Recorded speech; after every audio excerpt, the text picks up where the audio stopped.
बेळंकी ग्रामीण रुग्णालय नूतन इमारत भव्य लोकार्पण। आमदार डॉ. सुरेश खाडे यांच्या सातत्यपूर्ण पाठपुराव्यामुळे 15.58 कोटी रुपये निधीतून साकारलेल्या बेळंकी येथील नूतन ग्रामीण रुग्णालयाचे भव्य लोकार्पण सार्वजनिक आरोग्य राज्यमंत्री सौ मेघनाताई बोर्डीकर यांच्या हस्ते संपन्न झाले। खूप आनंद होतोय की आज एवढी मोठी काही राहिली आरोग्य झाले तयार झाले। त्या 30-35 गावासाठी ही मोठी सुविधा तयार झाली।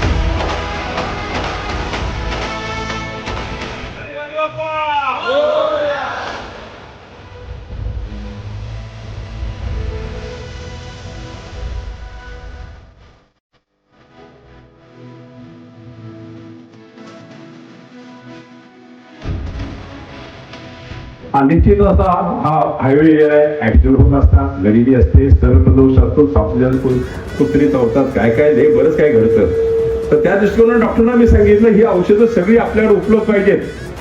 तिथून पुढं मला फोन आला पाहिजे की आपल्या ग्रामीण रुग्णालयामध्ये हे नाही असं नको व्हायला। जेवढ्या आपल्या कक्षेत आहे त्या सुविधा सगळी आपण तिथं दिल्या पाहिजे ह्या दृष्टीकोनातून काम केलं पाहिजे।